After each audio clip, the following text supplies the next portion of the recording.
Assalamualaikum warahmatullahi wabarakatuh.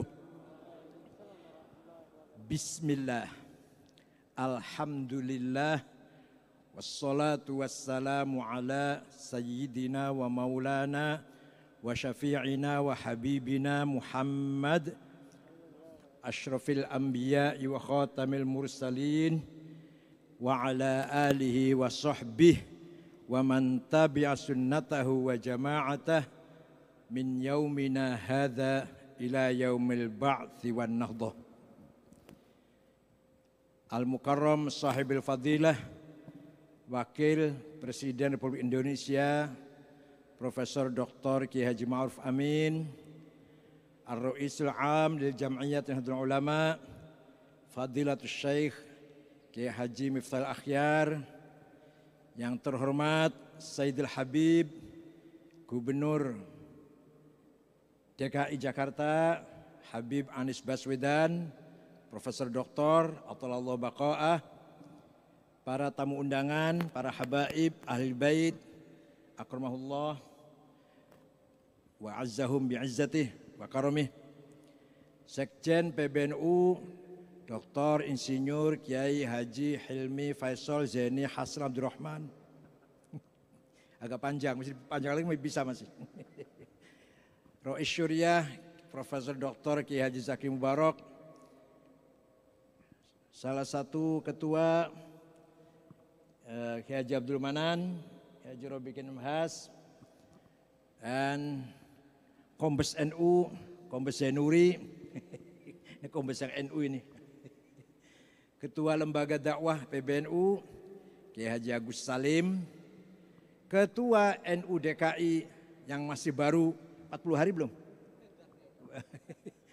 Dr. Syamsul Ma'arif, yang menggantikan almarhum al-maghfurlah Dr. Saifullah, Sekda DKI dan Ketua Wilayah NU DKI, dengan Sekretaris DNU Dr. Bukhari Muslim, para hadirin, para peserta peringatan Maulid Nabi yang melalui virtual dimanapun berada, Bapak Ibu sekalian. Maulid Nabi itu hukumnya sunnah takririyah. Ya biarin orang lain bilang bid'ah, ya biarin lah. Saya sih bilangnya sunnah, ada berkatnya soalnya. Ada parselnya. Sunnah apa? Sunnah itu ada 3. Sunnah qauliyah, sabda-sabdanya Rasulullah. Namanya sunnah qauliyah. Larangan, perintah, larangan, ajakan, himbauan. Qala Rasulullah itu namanya sunnah qauliyah. Ada sunnah fi'liyah, perilakunya, sikapnya. Bagaimana beliau memperlakukan keluarga, memperlakukan tetangga, murid-muridnya, memperlakukan tamunya. Itu namanya sunnah fi'liyah yang harus kita ikuti. Yang ketiga, bukan sabda Rasulullah, bukan perilaku Rasulullah. Orang lain yang mengatakan, orang lain melakukan, tapi mendapatkan pembenaran, legitimasi dari Rasulullah, maka namanya sunnah juga. Sunnah, walaupun yang mengamalkan bukan Rasulullah, yang mengatakan bukan Rasulullah, tapi Rasulullah membenarkan, maka menjadi sunnah. Namanya sunnah apa? Takririyah. Sahabat Bilal sholat 2 rakaat setelah wudhu. Nabi malah tanya, Rasulullah malah tanya, sholat apa Bilal? Sholat ba'diyah wudhu. Sholat apa? Ba'diyah wudhu. Benar Bilal, benar. Maka sejak itu disunahkan kalau habis wudhu tidak ada sholat fardu, nggak ada sholat sunnah duha atau sholat tahajud, bukan. Maka sunnah 2 rakaat ba'diyatil wudhu. Itu yang memulai Bilal bin Rabah mendapat pembenaran dari Rasulullah SAW. Maka menjadi sunnah. Yang kedua yang penting. ada orang memuji-muji beliau, setinggi-tingginya mujinya. Rasulullah tidak pernah memuji dirinya. Rasul tidak pernah merintah wartawan atau LSM atau medsos agar memuji dirinya. Gak pernah itu. Tapi ketika ada orang memuji-muji, menyanjung-nyanjung, dibenarkan, tidak dilarang. Maka muji-muji Rasul menjadi sunnah takririyah. Bukan bid'ah. Yang ngomong bid'ah itu jelas sekali keluaran pesantren 2 minggu. Pesantren kilat. Coba kalau baca sejarah. Ada 4 jilid Madaih Nabawiyah. Dikumpulkan oleh Syekh Ismail An-Nabhani. Karangan-karangan, gubahan-gubahan para ulama sejak sahabat, tabi'in, ulama. Apa itu berupa syair, berupa prosa. Yang isinya, kontennya muji-muji Nabi Muhammad. Ada 4 jilid tuh. Saya baca semua itu. Di antara yang muji Nabi Muhammad, Ka'ab bin Zuhair bin Abi Salma. Wah sulit namanya, sulit. Biasa namanya Toto dengan Soekardi. Siapa namanya? Ayo, siapa namanya? Ka'ab bin Zuhair bin Abi Salma. Muji-muji Nabi Muhammad.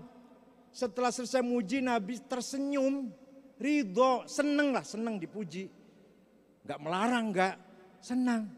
Nah, kemudian Rasulullah memberi hadiah. Apa? Selimut yang lagi dipakai. Selimutnya lagi dipakai, lurik-lurik, bergaris-garis. Harganya 75.000 barangkali ya. Di pasar Senen, Made in Cina itu. Yang garis-garis tuh, karena kita untuk spray itu, untuk spray. Itu diberikan kepada Ka'ab bin Zuhair setelah memuji. Lah selimut bergaris-garis itu bahasa Arabnya burdah. Kalau selimut polos bahasa Arabnya batoniyah, muttaqiina ala furushim batoinuha. Selimut polos itu min istabrok. Kalau selimut garis-garis bahasa Arabnya apa? Burdah. Ka'ab bin Zuhair muji Nabi Muhammad. Banat su'adu faqalbil yawma matbulu. Mutayyamun ithroha lam yufda makbulu. Wa ma su'adu ghadatal bini idrohalu. Illa aghannu ghadidu tarfi makhul. Tas'al wushadu janabaiha wa qiluhumu. Innaka yabna abi salma la maqtulu. Wa qala kullu khalili kuntu amuluhu. La ulhiyannaka inni anka mashghulu. Faqultu khallu sabili la abalakumu. Wa kullu ma qaddara ar-rahmanu maf'ulu. Kullu ibni untha wa in talat salamatuhu. Yawman ala alatin habba'a mahmulu. Inna rasula la sayfun yustadau bihi. Muhannadun min suyufillahi maslulu. Fi usbatin min Quraishin qala qailuhum. Bibatni makkata lamma aslamu zulu. Zalu fama zala ankashun wala kushufu. Inda liqai wala milun ma'azilu. Masih banyak, masih panjang masih. Saya hafal semua itu. Sungguh engkau Rasulullah bagaikan pedang made in India, terkenal. Pedang made in India itu sangat tajam. Dan Rasulullah datang dari suku Quraisy, dari Mekah, membawa cahaya, membawa sinar yang terang benderang. Dan diikuti oleh para pengikut yang gagah berani, tapi berhati mulia, ikhlas dalam segala tindakannya. La yafrahuna idza nalat rimahuhum qauman walaysu majazi'a idza nilu. La yaqtanu illa fi nuhurihim wa malahum an hiyadil mauti tahlilu.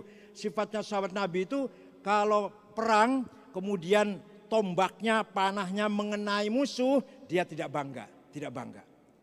Lillahi ta'ala. Tidak bawa saya yang enggak ada itu. Gak kayak zaman sekarang, punya jasa dikit, sayalah yang berperan. La yafrahun idza narat rimahum qauman walaisu majazi'a idza nilu.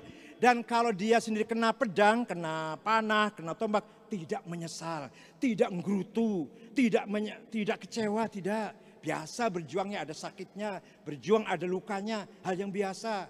Seperti sampean ya? Sama ya? Sama ya? Kalau bisa mengenai musuh, la yafrahun, tidak sombong. Kalau dia sendiri kenai, layak apa? Walaisa majazi'u, tidak menyesal, tidak gerutu, tidak kecewa. Itu sifatnya sahabat Rasulullah sallallahu alaihi wasallam. Nah, setelah mendengarkan syair itu, Nabi tersenyum menghadiahkan selimut tadi. Selimutnya bergaris-garis, bahasanya burdah. Kalau tidak percaya, yang nggak percaya, ayo pergi ke Turki, Istanbul, ada museum Topkapi, masih ada tuh burdahnya Nabi Muhammad disimpan di Turki. Untung dibawa ke Turki. Kalau nggak dibawa ke Turki dibuang barangkali kalau di Saudi. Dibawa ke Turki. Mas saya sekarang kesana udah 4 kali. Yang ingin tahu, ayo ke sana dengan saya. Tiket beli sendiri. Masih ada tuh burdahnya Rasulullah yang diberikan kepada Ka'ab bin Zuhair setelah mendengarkan pujian-pujiannya.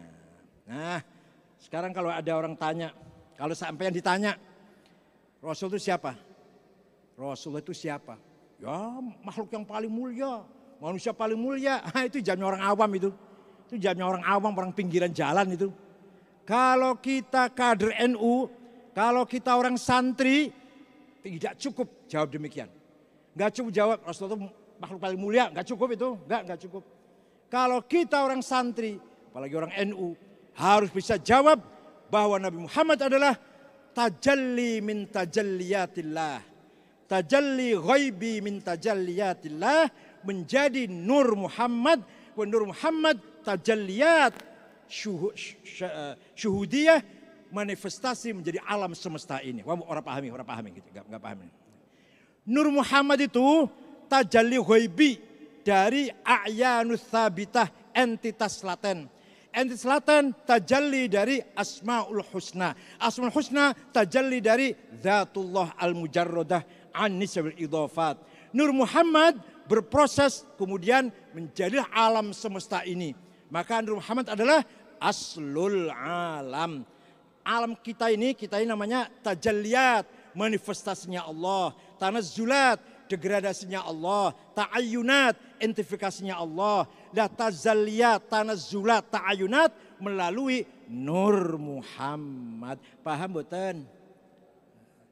Wa kullu ayin atar rusul kiramu biha fa inna mata salat min nurihi bihimi fa innahu syamsu fadlinhum kawakibuha yudhirna anwaroha linnasi fid dhalami. Coba. Wa kullu ayatin atar rusul kiramu biha, para nabi, para rasul, mukjizatnya, apalagi para wali, karomahnya apalagi dari Nur Muhammad. Para nabi punya mukjizat. Nabi Musa tongkat jadi ular, Nabi Musa tongkatnya bisa menjadikan laut jadi daratan, bisa dilewatin. Nabi Isa bisa menghidupkan orang mati, menyembuhkan orang sakit, lumpuh, buta, bisu. Itu semua bersumber dari Nur Muhammad. Wa kullu ayin atar rusul kiramu biha fa inna mata salat min nurihi bihimi. Karena semua para nabi itu ngambil dari Nur Muhammad. Oleh karena itu para nabi itu dibanding dengan Nabi Muhammad bukan apa-apa. Faqon nabiyina fi khalqin wa fi khuluqi falam yudanuhu fi ilmin wala karami wa kulluhum min rasulillahi multamisu warfan minal bahri aw rashfan minad diyami wa waqifuna ladaihi inda haddihimi min nuqtatil ilmi aw min syaklatil hikami. Para nabi semua itu mengambil satu ciduk ya. Satu ciduk dari lautan Nur Muhammad. Para nabi, apalagi sampean, wah bos. Satu tetes ada apa enggak tahu saya. Kita ini ambil dari Nur Muhammad satu tetes ada apa enggak. Para nabi itu semua ngambil dari Nur Muhammad satu ciduk. Jadi yang masih sama Nabi Muhammad yang belum diambil masih banyak banget. Bagaikan laut diambil satu ciduk. Perumpamaannya seperti itu. Dan para rasul, para nabi itu berdiri dalam satu titik batas, ada batas di situ.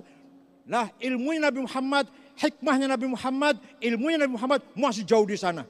Wa waqifuna ladaim inda haddihim min nuqtatil ilmi aw min syaklatil hikam. Lebih dari itu. Wah, lebih dari itu mah. Apa lebih dari itu? Fa inna min judika dunya wa dharrataha wa min ulumika ilmal lauhi wal qalami. Adanya dunia diciptakan, adanya akhirat, surga neraka diciptakan, adanya loh mahfud, adanya kolam. Dari apa diciptakannya? Dari apa? Nur Muhammad. Dunia diciptakan dari Muhammad. Akhirat tuh, akhirat, surga neraka, hisab, mizan, siratul mustaqim, itu diciptakan dari Nur Muhammad. Luar biasa nggak itu? Ini kalau orang santri harus bisa jawab gini, bukan sekedar Muhammad makhluk paling mulia. Itu si orang pinggiran jalan nggak bisa jawab itu. Oleh karena itu, mari kita bangga menjadi umatnya. Kita bangga menjadi, karena kita umatnya Nabi paling mulia, maka kita menjadi umat yang paling mulia. Bushrolana ma'asyarul islami innalana minal inayati ruknan ghayra munhadimi lamma da'allahu da'ina li ta'atihi bi akramir rusli kunna akramal umami. Karena kita mengikut jadi umatnya akramur rusul, maka kita menjadi akramul umam. Potongannya kayak ini, potongannya seperti ini, akramul umam ini. Ini potongannya nih, ini akramul umam ini. Akromnya apa? Paling mulianya umat ini, potongannya kayak gini nih, Masya Allah. Nah, wah kalau saya cerita begini banyak sekali.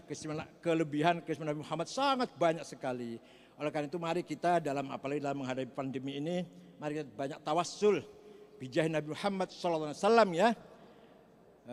Ya akramal khalqi ma liman aludhu bihi siwaka inda hululil hadithil amami. Wahai makhluk yang paling mulia, tidak aku miliki selain engkau yang dapat menolong kami, yang dapat menjadikan sandaran kami. Aku tidak memiliki siapa-siapa, hanya engkau. Maliman aludhu bihi siwak. Mali tidak ada, bagi saya enggak punya.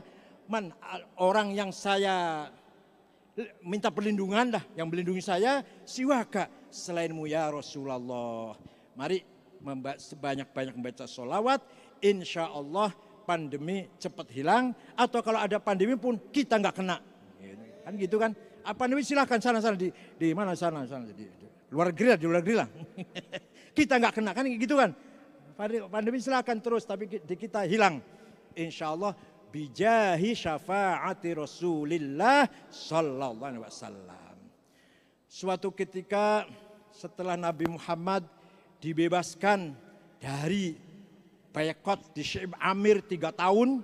Tahun pertama pamannya wafat, tahun kedua Sayyidah Khadijah wafat. Kemudian disitulah kelaparan, Amil Huzn, tahun susah, tahun kritis. Setelah dibebaskan dari itu, Nabi coba-coba dakwah ke kota lain. Di Mekah rupanya sudah nggak bisa ini, sudah mentok, nggak ada harapan. Coba-coba dakwah ke kota Taif dengan ngajak satu teman namanya Zaid bin Harithah. Kalau sekarang pemimpin kalau berangkat berapa? Fatwanya berapa? Kalau sekarang pemimpin mau berangkat fatwanya berapa itu? Sekjen aja kalau mau terjun ke cabang-cabang ada fatwanya banser. Nah Muhammad cuma satu. Pergi ke Taif temannya, Zaid bin Harithah.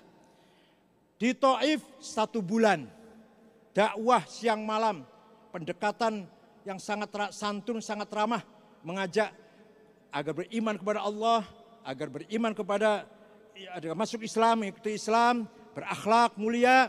1 bulan tidak satu pun ada orang masuk Islam. Seluruh Taif itu. 1 bulan Nabi dakwah, tidak dapat satu pun pengikut. Akhirnya malah Rasulullah dipisu-pisu. Apa? Dikata-katain. Muhammad gendeng, Muhammad gila, Muhammad ambisius, Muhammad enggak waras. Diusir dari Taif, bukan hanya diusir, dilempari batu. Ya Allah, ini kalau baca Barzanji. Wa amma Taif fad'u thaqifan falam yuhsinu bil ijabati qirah wa gharaw bihi sufaha wal abida fasabbuhu bi alsinatin badiyah wa ramawhu bil hijarati hatta khudibat bid-dima'i na'la. Thumma 'ada Rasulullah sallallahu alaihi wasallam ila Makkah hazina fasalahu malakul jibali fi ihlaki ahli hadha wal asabiyyah faqala inni arju an yukhrijallahu min aslabihim man yatawalla atirillahumma qabrahul karim syadiyyin min salati wa taslim Allahumma salli wa sallim wa barik alaihi. Nabi Muhammad menuju ke Taif 1 bulan, malah fasabbuhu, dicaci maki, dikata-katain, dipisu-pisu. Wahrobi sufaha, anak-anak muda diperintah oleh tokoh-tokohnya agar melempari Nabi Muhammad, ngusir dan dilempari batu berdarah-darah. Nah, disitulah waktu itu yang mimpin Taif namanya Abdu Yalel. Kalau pemimpin Mekah namanya Amr bin Hisham Abu Jahal. Kalau pemimpin Taif namanya Abdu Yalel. Nabi Muhammad pulang keluar dari Taif dengan sedih dan susah, berdarah-darah, istirahat di kebun anggur sambil bersandar temboknya itu. Nabi Muhammad diusir, malaikat nawarkan diri, relawan jadi relawan lah, malaikat jadi relawan. Muhammad, ente kok sabar banget sih ya, dari tadi saya lihat, silahkan minta pada Allah perintah saya agar saya kirim puting beliung atau gempa atau longsor, apalagi atau gunung ledak yang berjalan namanya di Palu itu. Pokoknya asal Allah mengizinkan ente minta pada Allah, Allah perintah kami malaikat ini mau apa? Taif, 1 kejap beres, mampus semuanya. Segitu Muhammad yang tegas . Saya lihat tadi ente kok ngalah terus . Coba kayak Nabi Musa Muhammad atau Nabi Nuh dulu. Nabi Nuh dakwah tiap hari, lama-lama habis kesabarannya, 950 tahun hanya dapat pengikut 80 orang. Lama-lama habis kesabarannya. Wa qala Nuhur rabbi la tadar 'alal ardi minal kafirina dayyara innaka in tadarhum yudillu ibadaka wa la yalidu illa fajiran kaffara. Nuh malam-malam munajat pada Allah, ya Allah, ini orang kafir jangan kau biarkan, habisin sajalah.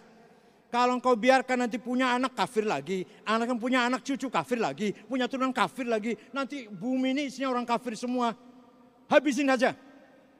Nah, Allah mengabulkan doa Nuh, datang banjir topan, mati semua kecuali 80 orang yang bersama Nuh naik perahu. Gitu Muhammad, tegas itu Nuh itu. Ente kok pelempang-pelempang gitu. Ente malah kalau dilempar kena malah mendoakan, Allahumma hdi qaumi fa innahum la ya'lamun. Ya Allah, beri petunjuk kepada orang Taif ini, mereka melempari saya kalau nggak ngerti aja itu. Kalau ngerti nggak akan melempari sih. Ya Allah, itu lemah banget sih. Coba sebenarnya Nabi Musa Muhammad. Sabar Nabi Musa dilawan oleh kaumnya, sabar. Setelah omongannya kelewat batas, apa? Wa idh qultum ya Musa lan nu'mina laka hatta narallaha jahrah fakhadatkumus sa'iqatu wa antum tanzurun. Nabi Musa disakiti apa sih? Sabar. Tapi setelah omongan yang keterlaluan, Musa, kami tidak akan beriman kepada kamu kecuali kamu datangkan Allah seperti apa. Tingginya seperti apa, ganteng apa enggak, gagah, berkumis apa berjenggot apa enggak. Coba datangkan, nallah jahrah. Wah, Nabi Musa habis kesabarannya. Kurang ajar orang sudah. Berdoa pada Allah, ya Allah habisin saja orang ini. Yang ngomong itu sekelompok, enggak semua sih, enggak semua Bani Israel, enggak. Sebagian Bani Israel ngomong kayak gitu. Ya Allah habisin saja ini. Fa akhadhatkumus sa'iqatu wa antum tadurun. Sambar petir semuanya, mati semua. Gitu Muhammad tegas. Ente malah mendoakan. Apa jawabnya Nabi Muhammad? Faqala inni arju an yukhrijallahu min aslabihim may yatawalla. Tidak malaikat, saya tidak akan berdoa seperti Nabi Musa atau Nabi Nuh. Saya tunggu, kalau mereka ini belum iman, saya tunggu anaknya. Anaknya belum iman, saya tunggu cucunya. Tuh sabarnya Nabi Muhammad SAW. Kalau ente tawarin malaikat, ya benar malaikat ya terus ayo. Malaikat nawarin, wah ya benar. Dari tadi saya tunggu ente. Nabi tidak mau ditawari malaikat untuk melaknati atau menurunkan azab pada kaum Taif, tidak mau. Itulah akhlak Rasulullah sallallahu alaihi wasallam. Maka Nabi Muhammad bersabda dan harus kita pegang, innama bu'itsu liutammima makarimal akhlak. Tidak sekali-kali, innama itu artinya tidak sekali-kali, lil hasr. Tidak sekali-kali saya diutus oleh Allah, hanya satu, untuk menyempurnakan akhlak, untuk membangun akhlakul karimah. Akhlak karimah itu tawadhu, birrul walidain, i'adatul mardha, ikramud duyuf, ihtiramul jiran, ta'ziyatul mauta, ighwathatul lahfan, imatatul adza 'anit thariq. Itu semua silaturahim, itu semua akhlak. Semua akhlak itu, paham enggak? Paham enggak? Bakti orang tua, hormat kiai, apalagi nengok orang sakit, nengok orang kematian, baik dengan tetangga, menolong orang susah, semua itu adalah akhlakul karimah. Tapi yang banyak seperti itu diringkas apa? Nih, dengarkan. Akhlak yang banyak rinciannya itu diringkas menjadi satu kata aja, satu kata. Husnul muasyarah. Apa? Bergaul, berteman, berkelompok, berbangsa, berumat dengan baik. Itu akhlak tuh. Mari kita berbangsa dengan baik. Silakan ente yang politisi yang berakhlak. Ente pejuang yang berakhlak. Ente konglomerat berakhlak. Ente guru yang berakhlak. Ente tentara berakhlak. Ente polisi yang berakhlak. Ente presiden, wakil presiden yang berakhlak. Menteri berakhlak. Setuju enggak? Coba kalau semua berakhlak, beres enggak itu? Semua berakhlak, semua beres enggak? Itu jadi akhlak itu apa? Akhlak itu apa? Husnul muasyarah. Mampu mewujudkan kebersamaan. Ayo kita wujudkan umat bangsa ini bersama-sama dengan baik. Saya lihat kalau di Timur Tengah Pak, ya kalau sebut nggak apa-apa lah. Di Libanon misalkan, ulamanya pinter-pinter. Nggak ada ulama Indonesia yang pinter kayak ulama Libanon. Ulamanya, pemimpinnya, ketua partainya, Sa'ad Hariri, Nabih Berre, Samir Ja'ja, Samuel siapa lu? Kristen itulah. Ada lagi Nabi Berre, Walid Jumblat, Kamal Jumblat, Michel Aoun, itu yang Kristen. Pinter semua itu pinter itu, internasional. Kalau ketua partai di sini enggak nyampe enggak. Jadi pinternya lebih dari ketua-ketua partai, pemimpin-pemimpin partai di Indonesia. Ulamanya lebih pinter daripada ulama Indonesia. Itu kalau satu-satu, ini pinter, ini hebat, ini luar biasa. Tapi kalau jadi satu, membangun husnul muasyarah, gagal. Perang saudara enggak pernah selesai. Orang Irak pinter-pinter, ulamanya hebat-hebat. Enggak ada orang Indonesia ulama kayak ulama Irak. Dosen-dosennya guru besar, ahli tafsir, ahli hadis, fikih. Satu pinter. Kalau satu-satu, afrod, ashkhos, individu. Tapi kalau dilihat jadi satu, sukses apa gagal? Gagal. Nah, Indonesia ini ulamanya ya lumayan imam tahlil lah lumayan. Ulamanya sekelas imam tahlil lumayan. Pemimpinnya masih kampungan, masih lokal, masih level lokal. Tapi kita berhasil, kita mampu sukses membangun kebersamaan. Husnul muasyarah. Kita sudah selesai masalah kebangsaan. Coba kumpul di sini, Sunda, Batak, Dayak, Jawa, Madura, ini semua ada semua nih. Ambon, selesai sekat-sekat itu. Gak ada sekat sudah. Arab, non-Arab, selesai sudah.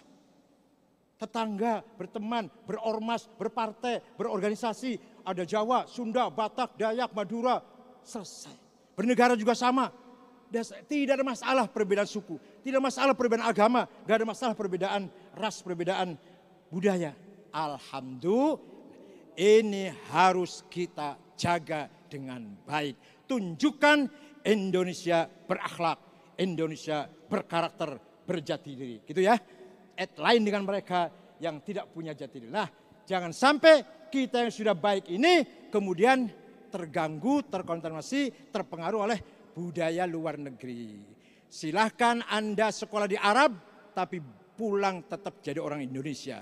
Silahkan Anda sekolah di Amerika, Eropa, tapi tetap menjadi orang Indonesia. Kesimpulannya apa? Kesimpulannya kita masih punya modal yang paling berharga. Modal apa? Modal akhlakul karimah. Kita NU ini kalah di bidang ekonomi, kalah di bidang senjata, kalah di bidang teknologi. Jadi kita punya modal apa? Akhlakul karimah. Kita masih punya karakter, kepribadian, jati diri, itu yang bisa kita banggakan. Selamat bermaulid Nabi. Maulid Nabi tidak butuh hadis sahih, tapi yang dibutuhkan hati yang sahih. Enggak butuh hadis sahih, yang dibutuhkan apa? Hati yang sahih. Pokoknya maulid Nabi ini hatinya baik-baik semua ini. Yang enggak maulid Nabi ya perlu dilihat hatinya kayak apa. Syukran wa dumtum fil khair wa barakati wan najah. Wallahul muwaffiq. Wassalamualaikum warahmatullahi wabarakatuh. Hadirin dan pemirsa yang dirahmati oleh Allah Subhanahu wa taala, demikianlah untayan hikmah Maulid yang disampaikan oleh guru kita Buya Kiai Haji Said Agil Siraj. Dan sebelum kita lanjutkan ke acara selanjutnya, kami informasikan bahwa perayaan Maulid Akbar Nabi besar Muhammad sallallahu alaihi wasallam ini dilakukan secara virtual.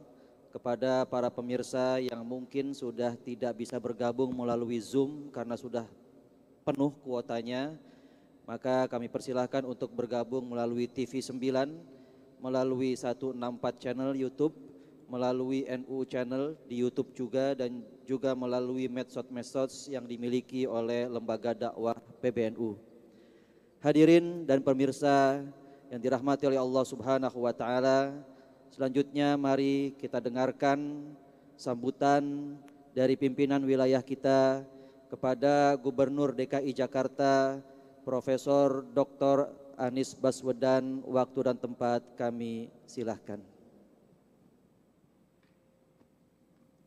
Bismillahirrahmanirrahim.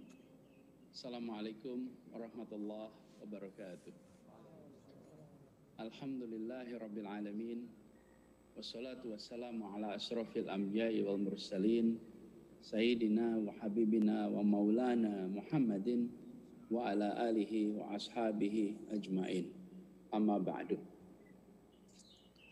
Yang terhormat Wakil Presiden Republik Indonesia Bapak Profesor Dr. Kiai Haji Ma'ruf Amin, yang saya hormati, yang saya banggakan dan kita gurukan, Profesor Dr. Kiai Haji Said Agil Siraj, Ketua Umum Pengurus Besar Nahdlatul Ulama, yang saya hormati, yang kita semua banggakan, Rois Am PBNU Kiai Haji Miftahul Akhyar, Pak Sekjen, yang kita hormati dan kita semua tahu pribadi dinamis, Dr. Kiai Haji Hilmi Faisal Zaini, Ketua Lembaga Dakwah PBNU Pak Kiai Haji Agus Salim, juga yang saya hormati Pak Kiai Haji Abdul Manan, Kiai Haji Zakim Mubarak, para alim ulama, para habaib, jamaah Maulid Akbar, dan juga yang saya hormati Imam Besar Masjid Istiqlal, Profesor Dr. Kiai Haji Nasaruddin Umar, hadirin sekalian. Alhamdulillah, kita panjatkan puji syukur kepada Allah Subhanahu wa taala. Siang hari ini kita diberi nikmat kesehatan di tengah suasana pandemi, kita diberikan nikmat sehat. Insya Allah terjauhkan terus dari wabah COVID dan bisa bersama-sama menunjukkan kecintaan kita kepada Rasulullah Muhammad SAW dengan menyelenggarakan Maulid Akbar pada siang hari ini. Begitu banyak hikmah yang tadi telah disampaikan oleh Pak Kiai Said. Ilmu dari Pak Kiai Said ini luar biasa. Saya selalu kalau hadir acara ada beliau pasti menyimak karena kedalaman dan keluasan ilmu serta kemampuan untuk mengambil hikmahnya. Banyak orang pengetahuannya luas, banyak orang pengetahuannya dalam, tapi menjadikan itu sebagai rangkaian penuh hikmah tidak banyak yang melakukan. Jadi Masya Allah, mudah-mudahan Pak Kiai Said selalu diberikan kesehatan, dipanjangkan umurnya, dan terus menjadi mata air jernih pengalir hikmah bagi umat Islam, bagi bangsa Indonesia, dan bagi kita semua umat manusia. Izinkan dalam kesempatan ini, secara kebetulan Maulid Nabi ini tanggal 29 Oktober, 12 Rabiul Awal, kemudian 28 Oktober itu Sumpah Pemuda. Sumpah Pemuda ini adalah pesan mengenai persatuan. Bagaimana para pemuda di masa itu mensepakati bahasa bersama, bahasa Indonesia. Dengan kesepakatan bahasa bersama itu, kita semua bisa berkumpul tanpa perlu penterjemah. Hari ini siapa saja, dari mana saja, di posisi apapun bisa bekerja bersama, tersatukan karena bahasa bersama. Bayangkan bila kita tidak mensepakati bahasa bersama. Hari ini DPR kita penuh dengan penterjemah. Hari ini pemerintahan kita semua dokumennya harus diterjemahkan ke berbagai bahasa. Di Uni Eropa itu ada namanya Uni Eropa, yaitu perkumpulan bangsa-bangsa Eropa. Sampai dengan hari ini mereka tidak pernah berhasil mensepakati satu bahasa bersama. Bahasa bersamanya, bahasa resminya ada 23. Semua dokumen diterjemahkan dalam 23 bahasa. Semua pidato diterjemahkan dalam 23 bahasa. Rasa persatuan itu dimunculkan di bangsa ini lewat bahasa. Dan kita bisa tunjukkan ke seluruh dunia bahwa yang beragam ini dipersatukan karena sanggup untuk memilih bahasa, dan bahasa yang dipilih bukanlah bahasa kaum mayoritas. Karena mayoritas di sini adalah etnis Jawa, tapi bukan bahasa Jawa. Yang diambil justru bahasa Melayu yang secara jumlah itu sangat kecil. Di sisi lain, sehari sesudahnya kita memperingati Maulid Nabi. Dan kita tahu Rasulullah adalah pemersatu.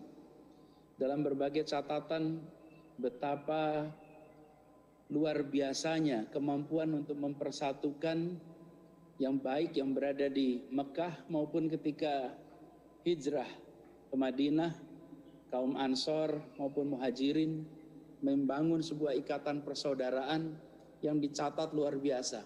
Dan akhirnya menjadi manusia pemersatu lintas suku bangsa, lintas wilayah, lintas geografi. Kita bangsa Indonesia pada kesempatan ini mengambil hikmah dua kejadian yang berlangsung bersama-sama.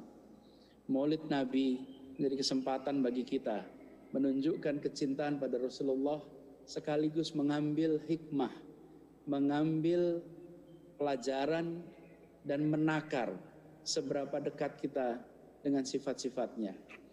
Apa yang tadi telah disampaikan oleh Kiai Said tentang akhlak.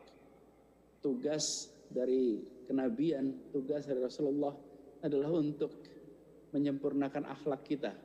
Insya Allah kita semua menjadi pribadi-pribadi yang bukan saja menunjukkan kecintaan kepada Rasulullah di saat Maulid ini, tapi juga kita meningkatkan kualitas pribadi kita, kualitas akhlak kita, sehingga mudah-mudahan makin dekat dengan sifat-sifat, dengan akhlak Rasulullah.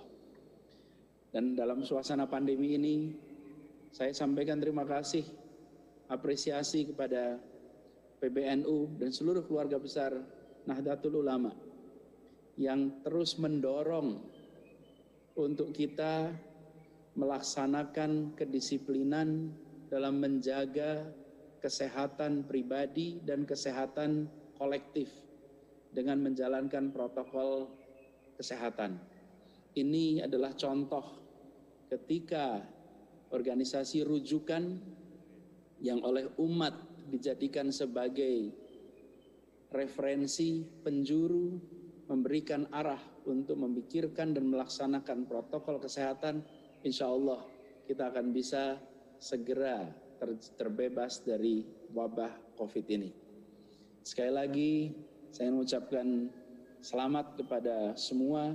Mari kita mengambil hikmahnya dan insya Allah kita doakan segera wabah ini diangkat dari kota kita, dari negeri kita, dan insya Allah di berbagai wilayah dunia juga dibebaskan dari COVID. Demikian sambutan dari kami, kurang lebihnya mohon dimaafkan. Wallahu muwaffiq ila aqwamit thoriq. Assalamualaikum warahmatullahi wabarakatuh. Demikian telah kita dengarkan sambutan, arahan dan juga harapan dari Gubernur kita, Gubernur DKI Jakarta, Profesor Dr. Anies Baswedan. Dan selanjutnya mari sama-sama kita simak, kita dengarkan amanat dari Wakil Presiden Republik Indonesia kepada Bapak Profesor Dr. Kiai Haji Ma'ruf Amin. Waktu dan tempat kami silakan.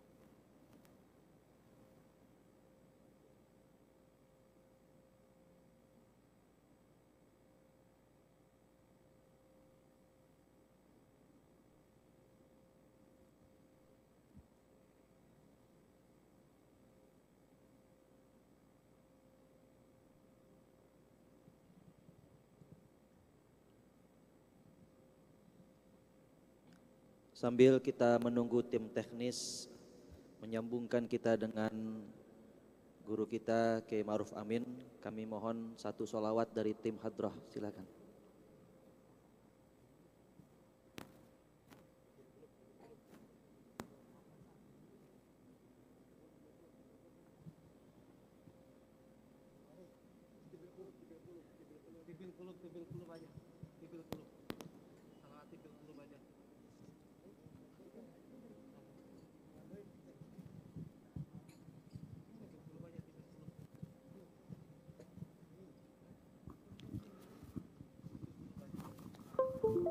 اللهم صل وسلم على سيدنا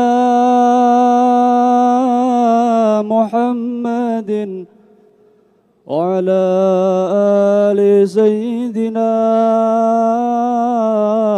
محمد. اللهم صل على سيدنا محمد طب القلوب ودوائها وعافية الأبدان وشفائها ونور الأبصار وضيائها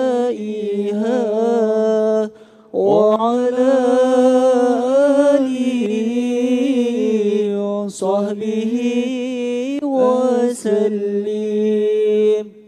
اللهم صل على سيدنا محمد طب القلوب ودوائها وعافية الأبدان وشفائها ونور الأبصار وضيائها وعلى آله وصحبه وسلم. اللهم صل على سيدنا محمد طب القلوب ودوائها وعافية الأبدان وشفائها ونور الأبصار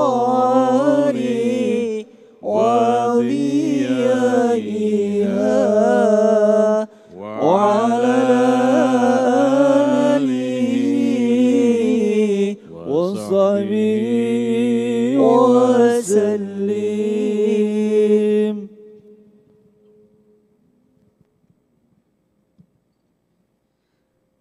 Hadirin dan pemirsa yang dirahmati oleh Allah Subhanahu wa taala, sebelum kita mendengarkan amanah dari Bapak Wakil Presiden Republik Indonesia, mari sama-sama kita simak sambutan dari Imam Besar Masjid Istiqlal kepada guru kita Bapak Profesor Dr. Kiai Haji Nasaruddin Umar MA. Waktu dan tempat kami silakan.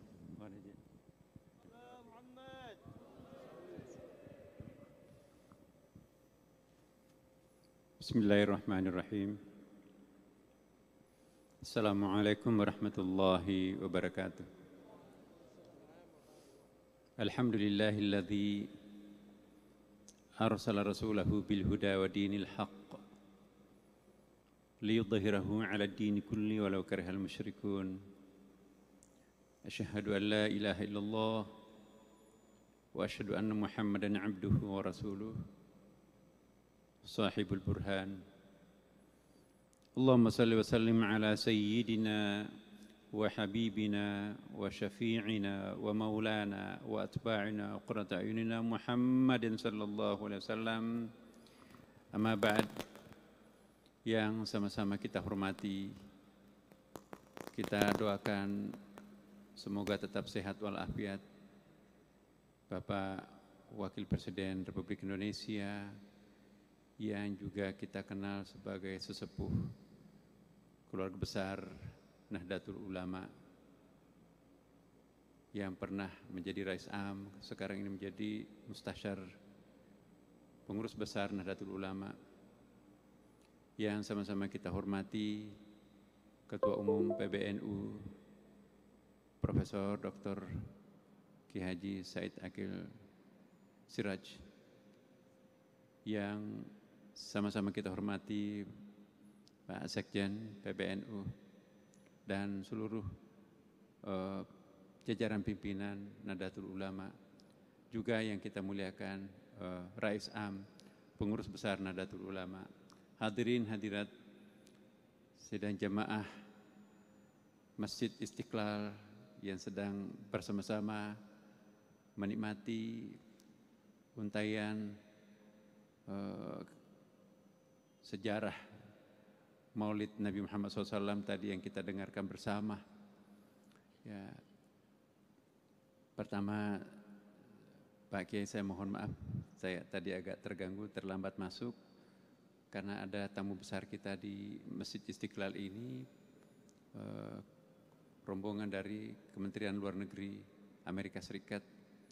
Tapi begitu saya sampaikan bahwa yang sedang bicara ini one of the very important person in Indonesia, dan saya perkenalkan namanya. Oh, I know. Saya tadi mau ngajak ke sini Kiai, tapi sedang asyiknya Kiai bicara, tapi sudah tahu bahwa ini yang melakukan acara ini adalah Pengurus Besar Nahdlatul Ulama. Selawat dan taslim kita peruntukkan terus kepada junjungan Nabi kita besar Muhammad SAW. Subhanallah, meskipun dalam keadaan COVID-19 seperti ini, keluarga besar Nahdlatul Ulama tidak mau ketinggalan satu titik pun untuk melepaskan event yang sangat penting yang berkaitan dengan Nabi kita, Nabi besar Muhammad SAW. Ketika panitia kemarin menyampaikan bahwa bolehkah pengurus besar Nahdlatul Ulama untuk melakukan kegiatan Maulid Akbar di Masjid Istiqlal, Ya, saya katakan sebetulnya Masjid Istiqlal ini belum diresmikan penggunaannya setelah direnovasi oleh Bapak Presiden. Dan juga yang kedua, di sini ada beberapa pekerja masih untuk menyempurnakan Istiqlal ini, tapi karena PBNU akan menggunakan, maka semuanya kita rapikan dan alhamdulillah sekarang ini bisa sangat bersih kembali ya. Dan inilah bukti kecintaan Masjid Istiqlal terhadap umatnya, wabil khusus keluarga besar warga Nahdlatul Ulama. Kegiatan apapun yang akan dilakukan oleh PBNU, insya Allah Istiqlal selalu terbuka. Saya perlu jelaskan bahwa renovasi inilah yang pertama dilakukan semenjak Istiqlal yang besar. Dan kita tadinya tidak punya tempat parkir yang luas, karena waktu merancang masjid ini mungkin hanya, ya waktu itu belum banyak mobilnya ya. Tapi setiap hari Jumat merasakan para pengguna jalan di sekitar ini, karena banyak sekali mobil yang terparkir di Masjid Istiqlal.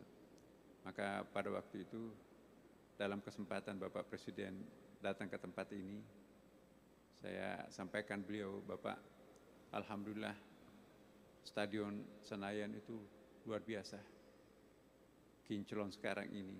Oh iya, bagus. Semuanya kita total perbaiki, renovasi besar-besaran.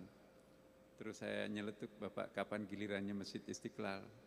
Belum pernah tersentuh. Oh iya, maka jalanlah beliau pergi melihat. Saya tunjukkan, Pak, itu sudah kumuh kelihatan. Oh iya, maka inilah hebatnya beliau.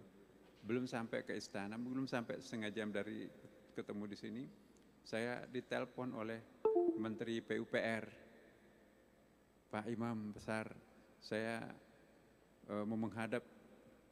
Saya bilang, Pak, kamilah yang menghadap, saya rakyat, Bapak Menteri. Enggak, saya dapat perintah Bapak Presiden, diminta untuk merenovasi Masjid Istiqlal. Sedemikian cepatnya tuh Pak Jokowi itu. Dan tidak lama kemudian datanglah dengan lengkap didampingi seluruh dirjennya. Keliling apa-apa yang mau diperbaiki. Saya salut juga beliau. Dalam tempo yang sangat singkat, saya nggak tahu bagaimana sistem penganggarannya. Langsung tidak lama setelah itu dipasang tanda-tanda bahwa ini akan direnovasi. Waktu itu terpaksa kita tutup Istiqlal. Nah, bertepatan dengan penutupan itu juga datang COVID. Nah, jadi sepertinya apa ya, Allah mengatur semuanya itu. Begitu insya Allah akan selesai, COVID ini selesai, pembangunan Istiqlal juga ini sudah hampir rampung juga dan bisa terbuka untuk umum. Subhanallah. Nah, saya juga berterima kasih kepada Bapak Presiden. Saya sebagai seorang pengurus sekarang ini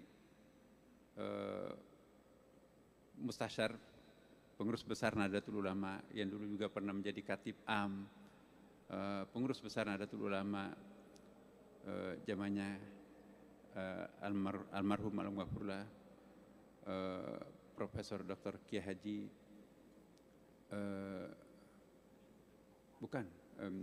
Kiai Haji Sahal Mahfud, dan sebelumnya juga pernah menjadi pengurus. Jadi sudah periode yang ketiga ini saya di PBNU, alhamdulillah. Lalu dipercaya untuk menjadi imam besar Masjid Istiqlal melalui Kepres. Tadinya pengangkatan imam besar itu hanya Menteri Agama, tapi melalui Perpres dan Kepres ditetapkan, ditunjuk dan ditandatangani langsung oleh Bapak Presiden sebagai pengelola Badan Pengelola Masjid Istiqlal ini.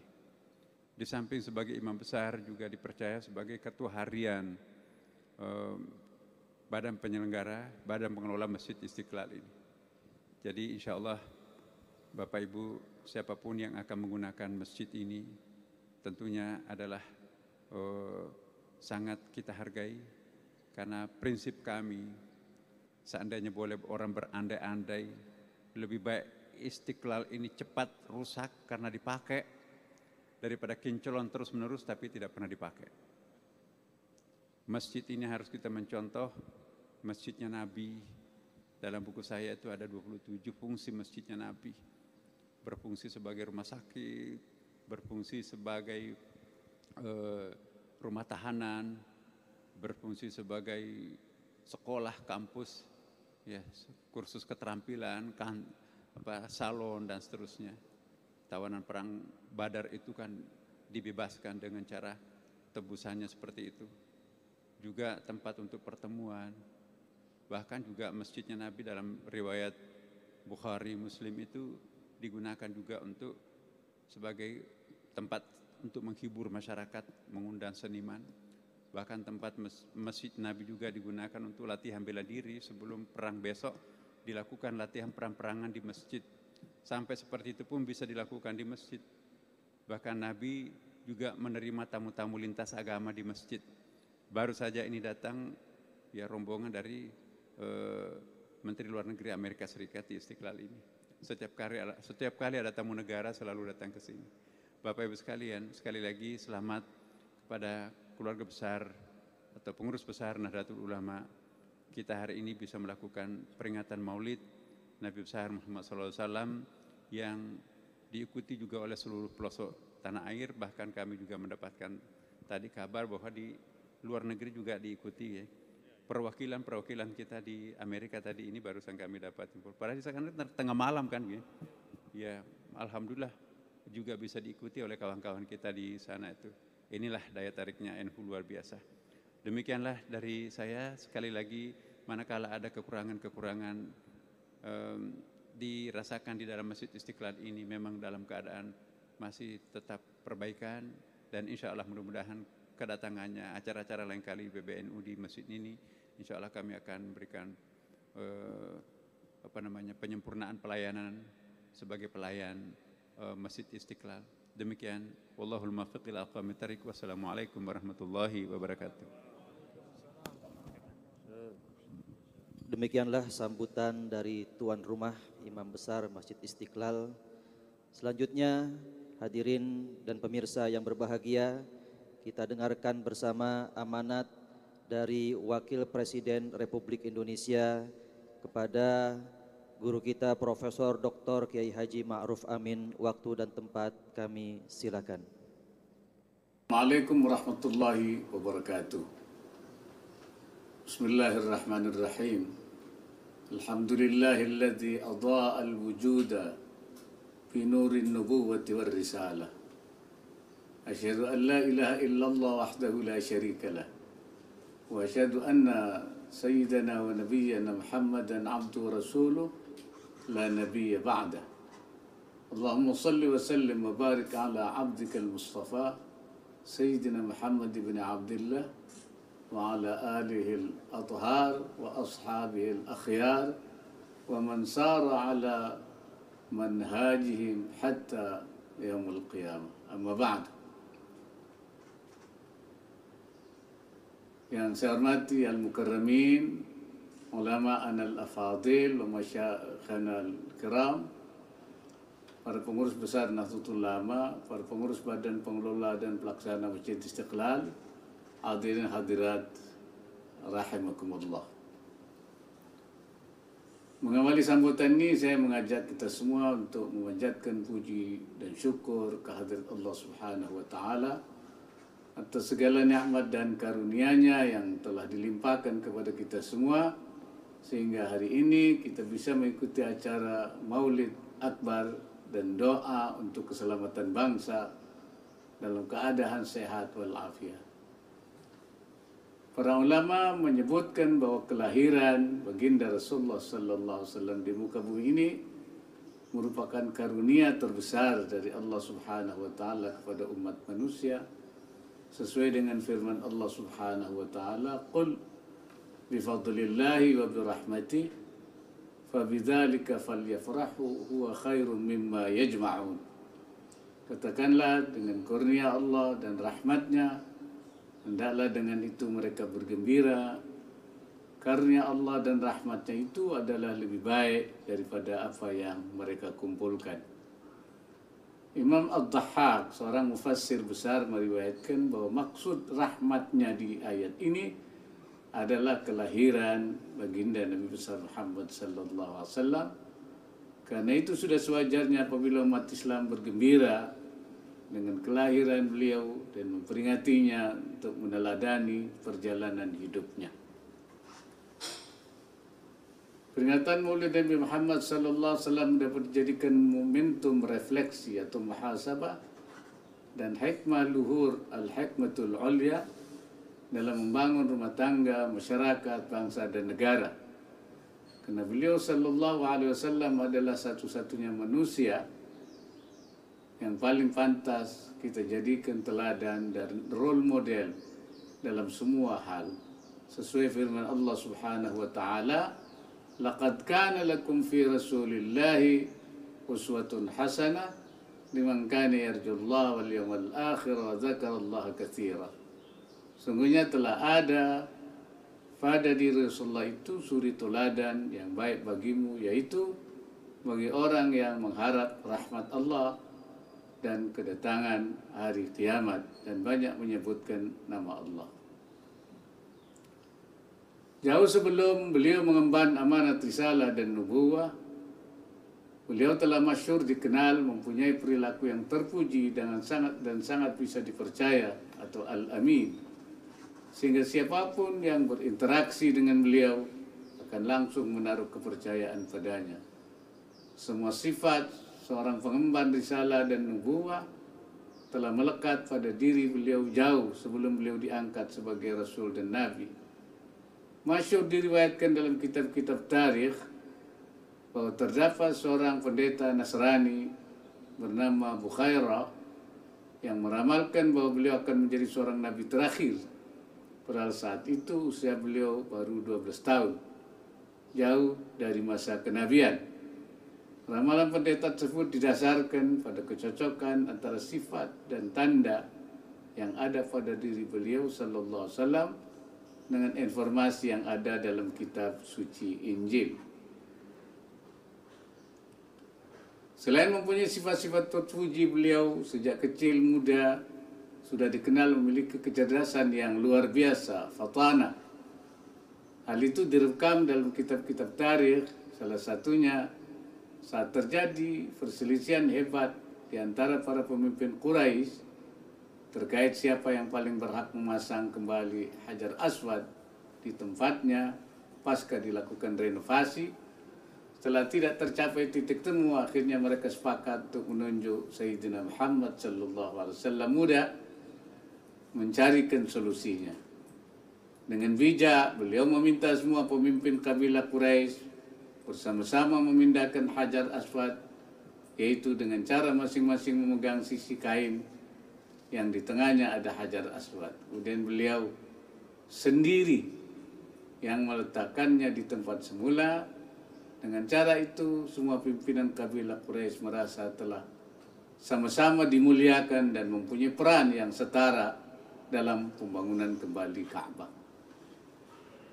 Sikap dan kepribadian sebagaimana dicontohkan oleh beliau, Rasulullah sallallahu alaihi wasallam tersebut saat ini tidak mudah untuk diterapkan dan diteladani.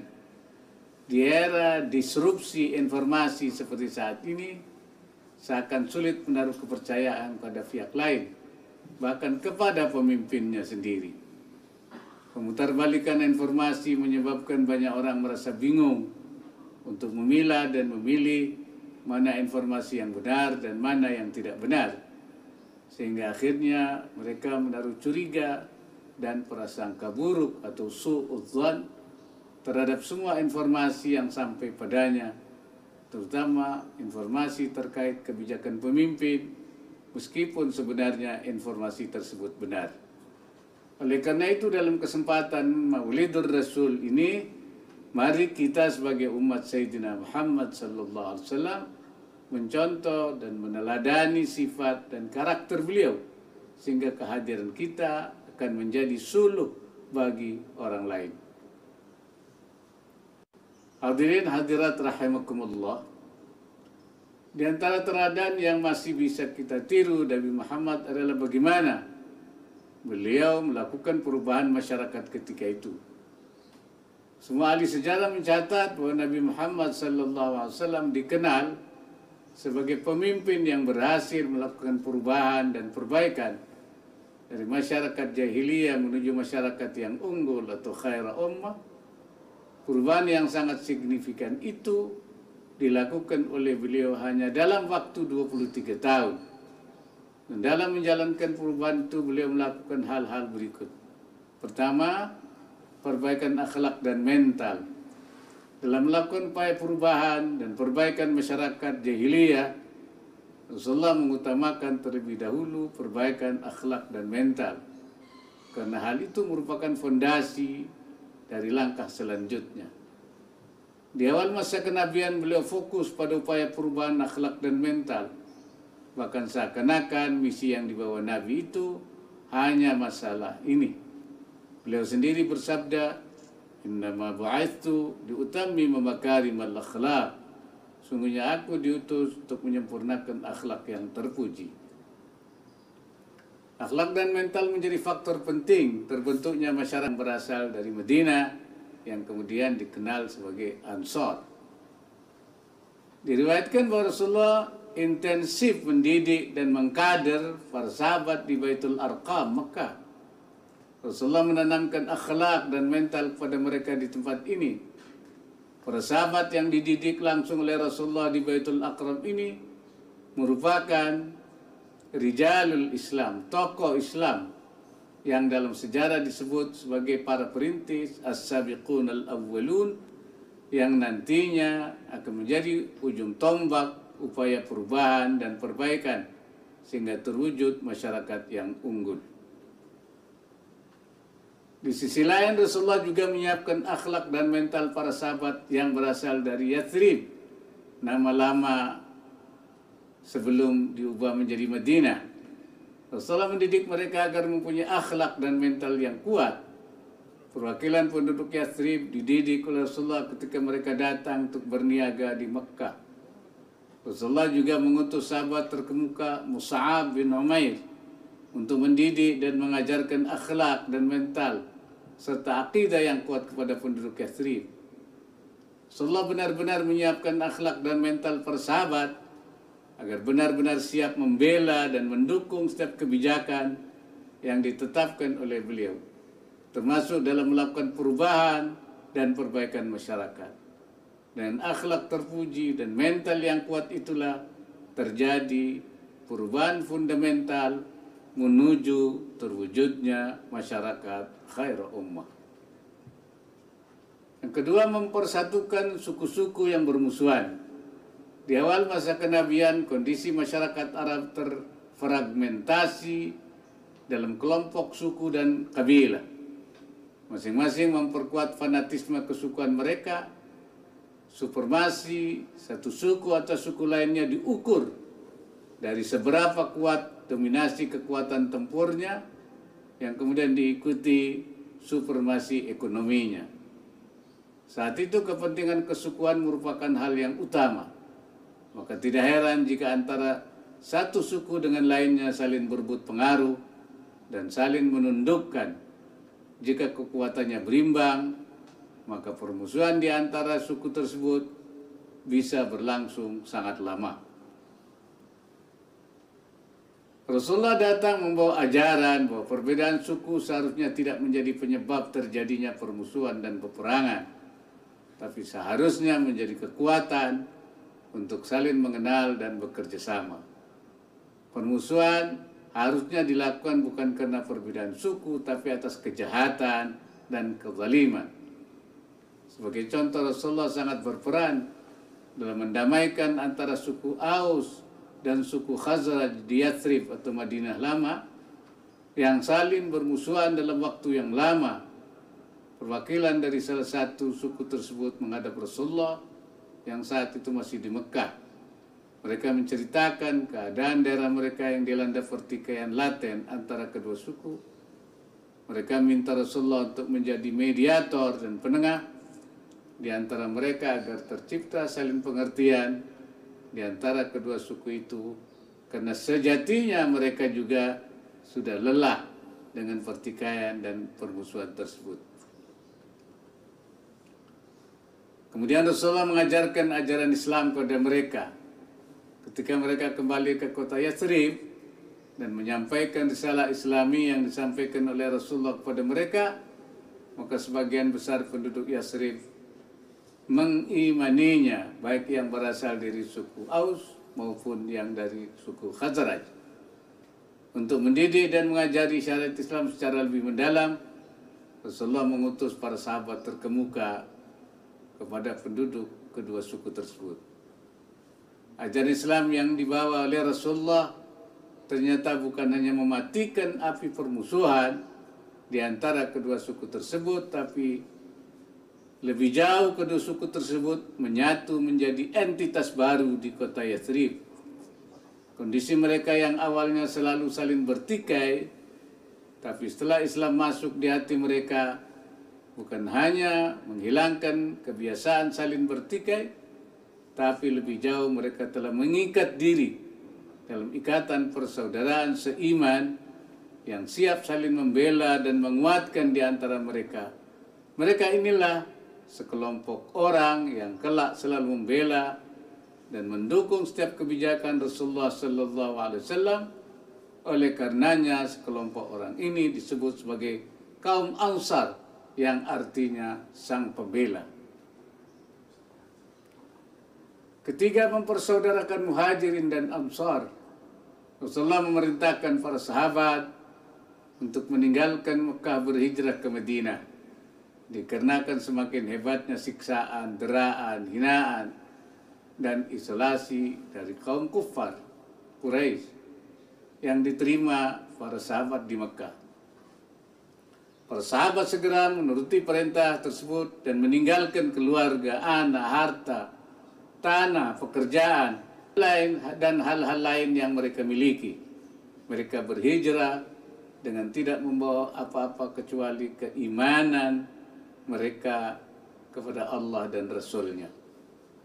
Hal itu tentunya sangat berat, namun keimanan yang tebal menyebabkan mereka tetap melaksanakan perintah tersebut, terutama ketika ayat Al-Quran turun menjanjikan kepada mereka, walladzina hajaru fillah min ba'di ma zulimu lanubawwi'annahum fid dunya hasanatan wa la ajrul akhirati akbaru law kanu ya'lamun alladzina sabaru wa ala rabbihim yatawakkalun. Dan orang-orang yang berhijrah karena Allah sudah mereka dianiaya, pasti kami akan memberikan tempat yang baik, yang bagus kepada mereka di dunia. Dan sesungguhnya pahala di akhirat adalah lebih besar lagi kalau mereka mengetahui, yaitu orang-orang yang sabar dan hanya kepada Tuhannya saja mereka bertawakal. Janji Allah tersebut terbukti dengan sikap para penduduk Madinah ketika menerima para muhajirin dari Mekah. Selain memeluk Islam, para penduduk Madinah betul-betul telah berubah. Mereka telah siap sepenuh hati menerima para muhajirin dari Mekah. Bahkan Allah memujinya karena ternyata mereka memperlakukan muhajirin dengan sangat baik, bahkan menyampingkan kepentingan dirinya sendiri. Dalam Al-Quran Allah menyatakan, walladzina tabawwa'ud dara wal imana min qablihim yuhibbuna man hajara ilaihim wa la yajiduna fi sudurihim hajatan mimma utu wa yu'thiruna ala anfusihim walau kana bihim khasasa wa man yuqa syuhha nafsihi fa ulaika humul muflihun.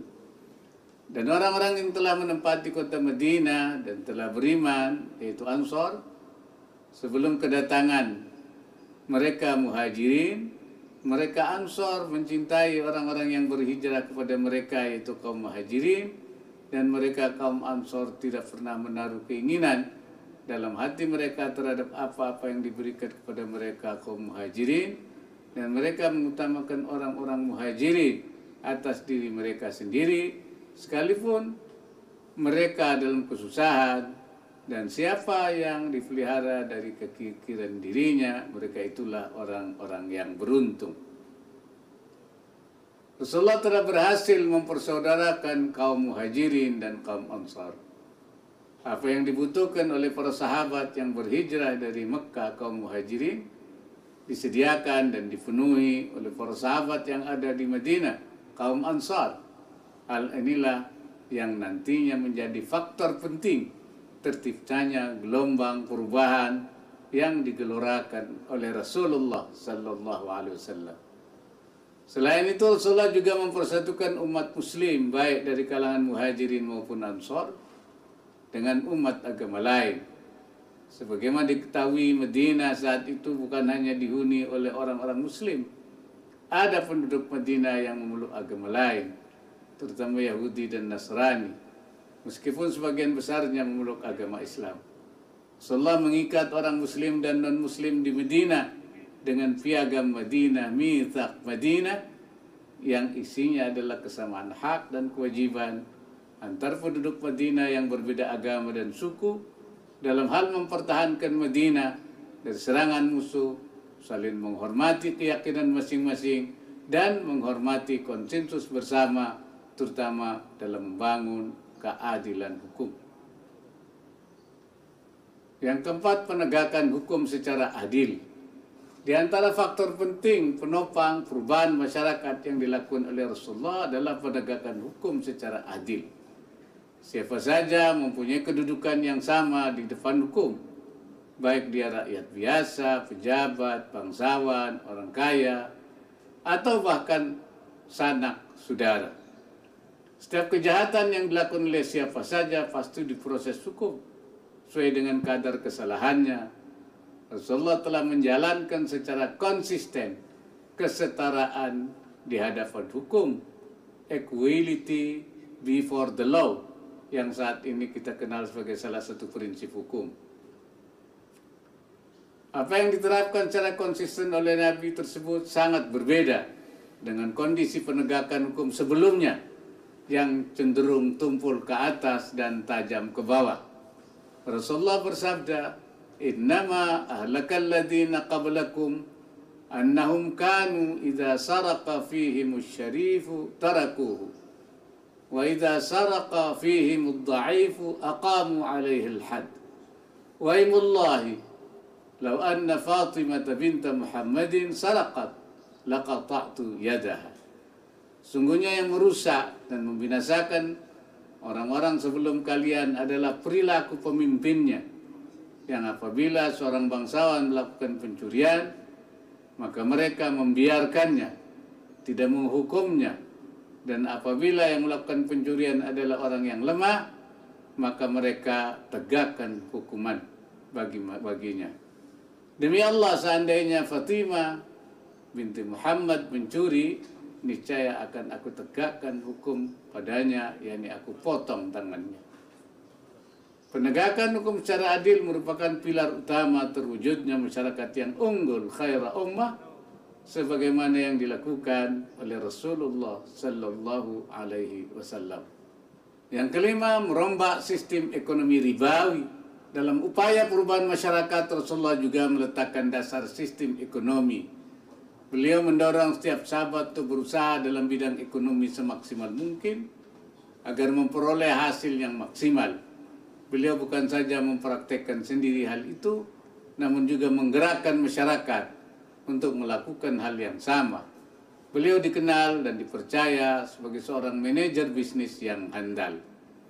Sistem ekonomi yang dibangun oleh Rasulullah bukanlah yang mengejar pada pendapatan atau keuntungan semata, namun juga harus diimbangi dengan pemerataan pendapatan, yang saat ini kita kenal dengan equal distribution of income. Kepemilikan aset ekonomi secara optimal diperbolehkan selama tetap memperhatikan keseimbangan. Hal itu digariskan oleh Nabi dengan tujuan agar kekayaan tidak terpusat pada orang-orang tertentu saja. Kaila yakuna dulatan bainal aghniya'i minkum, supaya harta itu jangan beredar hanya di antara orang-orang kaya saja di antara kamu. Surat Al-Hasr. Rasulullah sangat memperhatikan pemerataan ekonomi ini, sebab hal itu menjadi salah satu pilar perubahan masyarakat yang dilakukan beliau. Kesenjangan ekonomi yang lebar bisa menjadi bom waktu terjadinya kerusuhan sosial yang pada gilirannya bisa menghancurkan negeri tersebut. 5 hal tersebut yang antara lain menjadi pilar penting keberhasilan beliau dalam membentuk masyarakat dan bangsa baru yang berpusat di Madinah yang disebut sebagai umat terbaik, khaira ummah. Kuntum khaira ummatin. Kamu adalah umat terbaik. Apa yang telah dilakukan oleh Rasulullah tersebut merupakan teladan ya yang patut kita contoh dan kita ikuti. Dan kita bangsa Indonesia yang sebagian terbesar penduduknya beragama Islam sangat layak untuk meneladani apa yang telah beliau lakukan. Semoga bangsa kita bisa bangkit dan menjadi bangsa yang terbaik di masa yang akan datang. Demikian, in uridu illa al-islah wa ma taufiqi illa billah wallahu al-muwaffiq ila aqwamit thariq. Assalamualaikum warahmatullahi wabarakatuh. Ikhwatal iman rahimakumullah, telah kita dengarkan amanat Wakil Presiden Republik Indonesia. Selanjutnya kita ambil jeda sejenak untuk mendengarkan kumandang azan asar, dan setelah azan kita akan langsung lanjutkan acara Maulid Akbar kita, dan kita akan akhirkan sholat asar kita setelah acara Maulid Akbar tuntas kita laksanakan.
Zumratul Afadil wal Musyahidin al-A'izza, tasharrafna ghayat asy-syarafi bi musyarakati alamin min a'laminal mu'asirin muallimina wa mursyidina fakhamatul habib Umar ibn Hafiz, fanarju min fadilatihi ay ya'tiya lana bi ba'dil irsyadatid diniyah wal mawa'izil hasanah allati sawfa yaqumu bi tarjamatiha al-fawriyah fadilatul habib Hamid al-Ghadri wa alaihim falyatafaddalu mashkurin.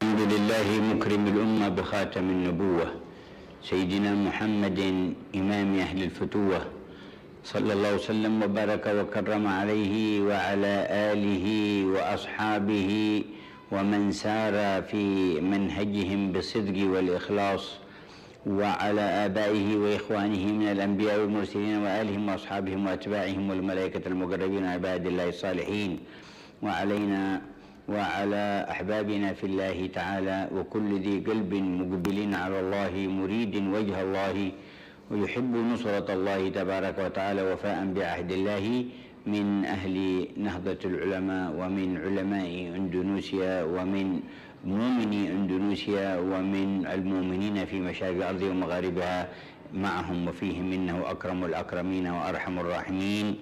أما بعد، فبالمناسبة العظيمة الكريمة ذكرى ميلاد سيدنا محمد أكرم مولود وأفضل مخلوق لدى المعبود زين الوجود صاحب المقام المحمود صلى الله وسلم وبارك عليه وعلى آله وصحبه الركع السجود ومن تبعهم من أهل الوفاء بالعهود، وهي مناسبة ترفع فينا مستويات فهمنا ووعينا وإدراكنا ومستويات تنفيذنا لمنهج ربنا ومستويات نصرتنا للخالق جل جلاله وتعالى في علاه إذا وعينا حق هذه المناسبة التي تزيدنا إيمانا والتي تقوي رابطتنا بالله وبرسوله والتي تهيئنا لحسن التنفيذ والتطبيق لمنهج الله ومنهج رسوله صلى الله عليه وسلم، والله ورسوله أحق أن يرضوه ومن أحسن من الله حكما لقوم يوقنون ومن يطع الرسول فقد أطاع الله ومن يطع الله والرسول فأولئك مع الذين أنعم الله عليهم من النبيين والصديقين والشهداء والصالحين وحسن أولئك رفيقا. ولن نستطيع أن نعبر ونترجم عن حقيقة طاعتنا لله والرسول إلا برفض ورد كل ما خالف منهج الله ورسوله فكرا وسلوكا وقولا وفعلا كائنا ممن كان من صغير أو كبير في الداخل أو في الخارج، لنعود عبادا لإله واحد لا يستعبدنا في ذلك دول ولا شعوب ولا هيئات ولا اتجاهات ولا أحزاب، ولا يستعبدنا غرب ولا شرق ولا يستعبدنا جنوب ولا شمال ولا يستعبدنا عرب ولا عجم ولا يستعبدنا أحد غير الحق تبارك وتعالى.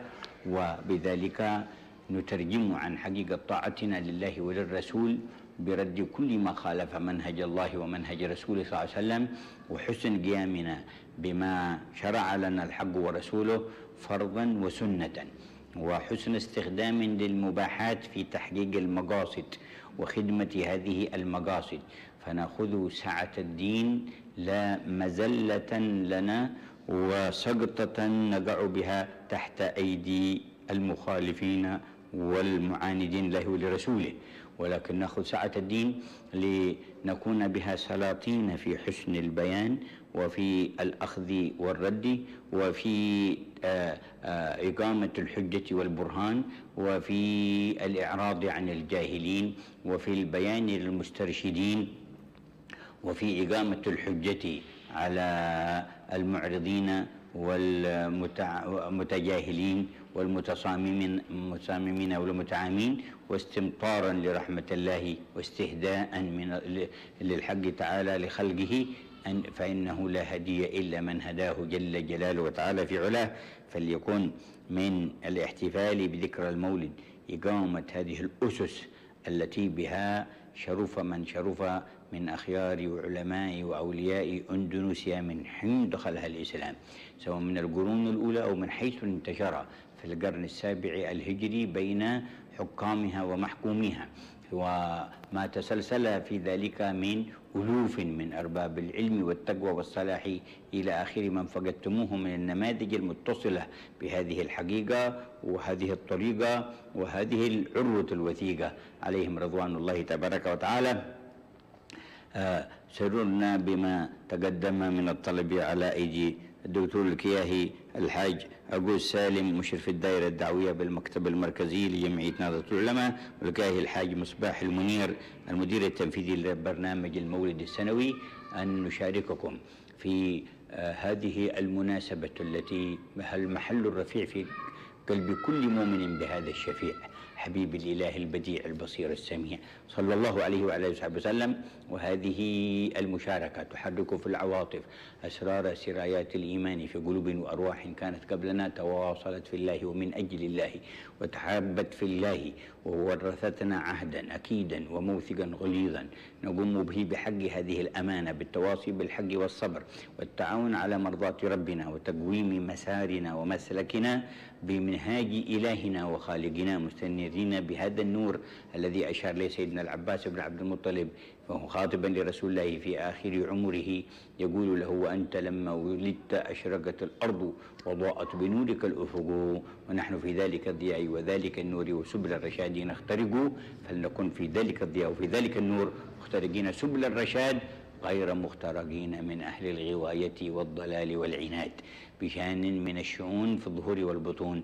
ثبت الله قلوبكم ونظر إلى أهل إندونيسيا نظرة ترفع البلايا والآفات والرزايا والشدائد والأمراض والظلمات والآفات والضلال عنهم ظاهرا وباطنا. اللهم ارحم أحبابنا في إندونيسيا وارحم أهل إندونيسيا رحمة تقيم لهم بها الحق وتهيئ لهم بها سبيل رشد يعز فيه وليك ويذل فيه عدوك ويمر فيه بالمعروف وينهى فيه عن المنكر. اللهم وأسعدهم بذلك سعادة أهل المحبة ممن أحببتهم وأحبوك وواليتهم ووالوك وأدخلتهم في دوائر فسوف يأتي الله بقوم يحبهم ويحبونه أذلة على المؤمنين عزة على الكافرين يجاهدون في سبيل الله ولا يخافون لومة لائم. خذ بأيدي إخواننا في نهضة العلماء وبقية أهل العلم والاهتمام بالدين في المنطقة كلها وفي العالم إلى ما هو أتم وأقوم وأشرف وأعظم وأجل وأفخم وأهدى وأرشد وأقوم وأسد وأجمع وأحمد وأنفع لعبادك في الغيب والمشهد، يا بر يا ودود يا واحد يا أحد يا فرد يا صمد، بوجهة المصطفى محمد وآله وصحابته وأهل بيته وأتباعه وأنبيائك ورسلك وملائكتك وأوليائك وصالح عبادك وكل ذي مكانة عندك برحمتك يا أرحم الراحمين ويا أكرم الأكرمين، وبأسمائك وصفاتك وذاتك العلية إله إلا أنت. أجب دعواتنا وأرنا وأسمعنا في إندونيسيا ثم في العالم ما يسر قلب المصطفى وما تقر بعينه وأعين صالح زماننا وجميع الصالحين برحمتك يا أرحم الراحمين. وادفع البلايا والشغوب والحروب والآفات والفتن والمحن عنهم، وارزقهم التعاون على مرضاتك والتحابب فيك وإرادة الخير لعبادك أجمعين برحمتك يا أرحم الراحمين. بسر الفاتحة إلى حضرة حبيبك الأمين سيدنا محمد. الفاتحة.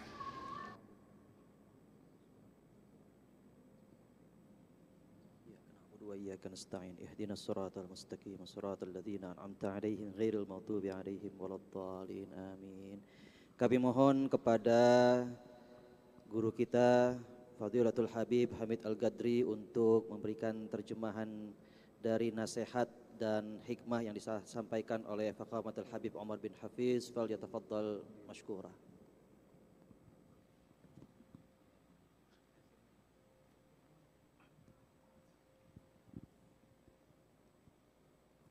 Assalamualaikum warahmatullahi wabarakatuh. Alhamdulillah wassalatu wassalamu ala sayyidina Rasulillah Muhammad ibn Abdullah wa ala alihi wa sahbihi wa man walah. Amma ba'd. Berikut ini adalah terjemahan singkat daripada apa yang disampaikan oleh guru kita Sayyidi Al-Habib Umar bin Muhammad bin Salim bin Hafid, di mana beliau membuka dengan bersyukur kepada Allah Subhanahu wa taala seraya mengatakan segala puji bagi Allah Subhanahu wa taala yang telah memuliakan kita dengan pemungkas para nabi, yaitu Nabi besar Muhammad sallallahu alaihi wasallam, imam dari para kesatria ahlul futuwah sallallahu alaihi wasallam. Salawat dan salam kepadanya, kepada keluarganya, juga kepada para sahabatnya, juga kepada para nabi-nabi dan para pengikutnya, dan juga untuk kita semua, para saudara-saudara kami, para kekasih kami di jalan Allah Subhanahu wa taala, dan setiap orang yang menghadap kepada Allah, yang mempunyai keinginan dan cinta untuk membela Allah dan Rasulnya dan memenuhi janji di jalan Allah Subhanahu wa taala dari seluruh keluarga besar Nahdlatul Ulama dan semua ulama yang ada di negeri Indonesia dan di seluruh dunia. Dan mudah-mudahan salawat dan salam tersebut kita bersama dengan mereka dan di dalam mereka. Amma ba'd, dalam rangka memperingati Maulid Nabi besar Muhammad sallallahu alaihi wasallam yang merupakan sebaik-baiknya manusia yang dilahirkan ke muka bumi ini dan merupakan paling afdalnya makhluk di sisi zat yang kita sembah Allah Subhanahu wa taala sallallahu alaihi wasallam, maka peringatan ini merupakan peringatan yang mengangkat kualitas daripada pemahaman kita, kualitas pengertian kita, dan mengangkat kualitas pelaksanaan kita terhadap manhaj Tuhan kita Allah Subhanahu wa taala, sehingga kita bersama-sama bisa membela Allah Subhanahu wa taala, membela Nabi besar Muhammad sallallahu alaihi wasallam. Maka bila mana kita memahami dengan benar hakikat daripada peringatan ini, akan menambah keimanan kita dan akan menambah semakin kuatnya hubungan kita dengan Allah, dengan Rasulullah sallallahu alaihi wasallam, dan membuat kita siap untuk melaksanakan dengan baik, mempraktekkan dan mengaplikasikan manhaj Allah dan Rasulnya dengan baik di muka bumi ini. Dan Allah Subhanahu wa taala dan Rasulnya ahaqqu ayyarduh, lebih berhak untuk dicari keridhaannya. Wa man ahsanu minallahi hukman liqaumi yuqinun. Siapa yang lebih baik hukumnya dibandingkan dengan hukum Allah Subhanahu wa taala bagi mereka orang-orang yang mempunyai keyakinan. Allah Subhanahu wa taala berfirman, barang siapa yang mentaati Rasul berarti ia telah mentaati Allah Subhanahu wa taala. Dan Allah juga berfirman, wa may yati'illaha wa rasula, dan barang siapa yang mentaati Allah dan Rasulnya, ulaika ma'al ladzina an'ama Allahu 'alaihim minan nabiyyin was-siddiqin wasyuhada'i was-salihin. Mereka akan bersama dengan para nabi, para siddiqin, para syuhada dan para salihin. Dan kita semua tidak akan sanggup untuk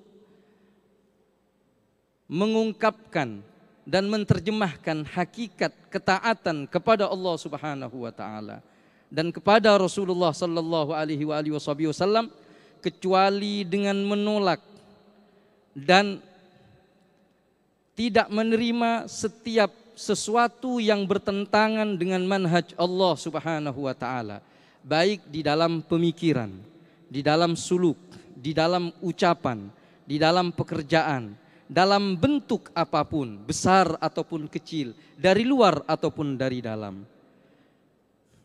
Karena kita harus menjadi hamba daripada zat yang Maha Esa, Allah Subhanahu wa Ta'ala semata.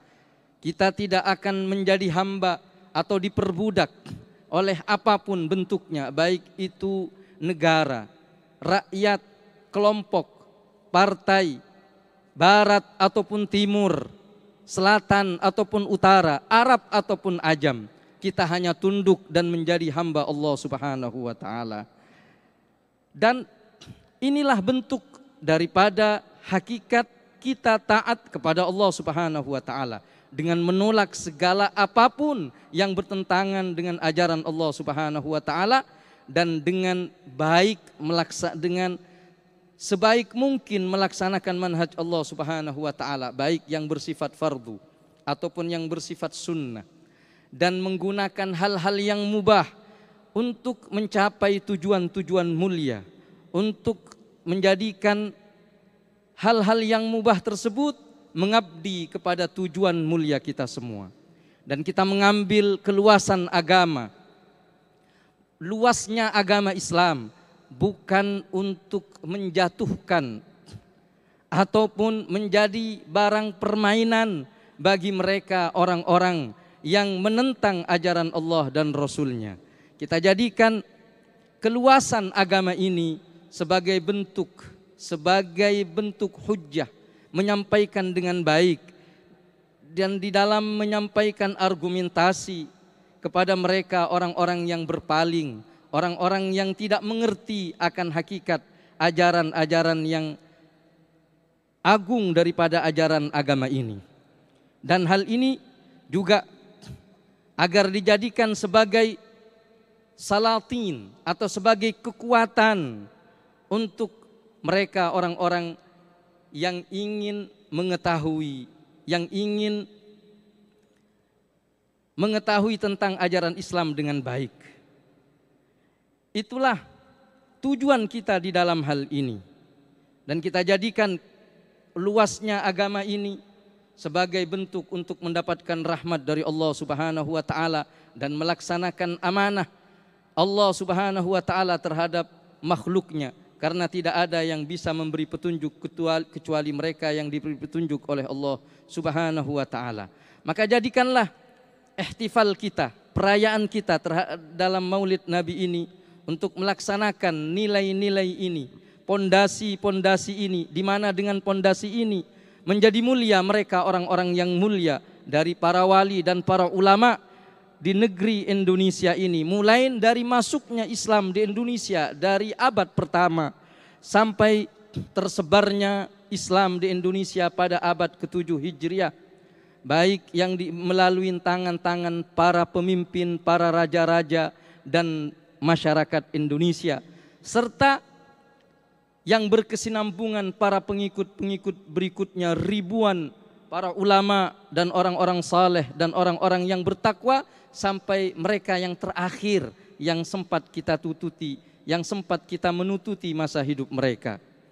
Mereka adalah contoh-contoh yang bersambung dengan hakikat ini, dengan tariqah ini, dengan jalan ini, yang mudah-mudahan Allah Subhanahu wa Ta'ala memberikan keridhaannya kepada mereka.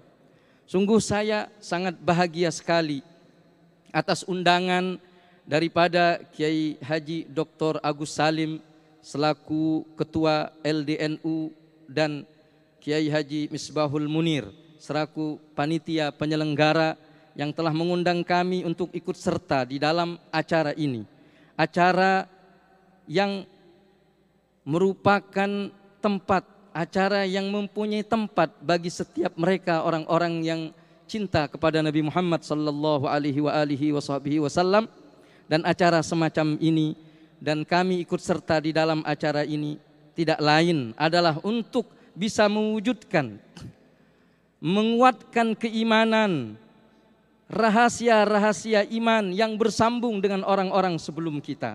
Mereka bersambung karena Allah, demi Allah, saling bersaudara karena Allah Subhanahu wa Ta'ala, sehingga mewariskan kepada kita sebuah janji setia untuk melaksanakan amanah, untuk saling berwasiat dengan kebenaran dan kesabaran agar kita bisa berjalan di jalannya sang cahaya ini, Nabi besar Muhammad sallallahu alaihi wasallam, yang diisyaratkan oleh Sayyidina Abbas bin Abdul Muttalib di akhir hayatnya. Beliau memuji Nabi Muhammad sallallahu alaihi wasallam, wa anta lamma wulidta asyraqat binurikal ufuku fanahnu fi dzalikad dhiya wa dzalikan nur sulbulur rasyadi nakhtariku.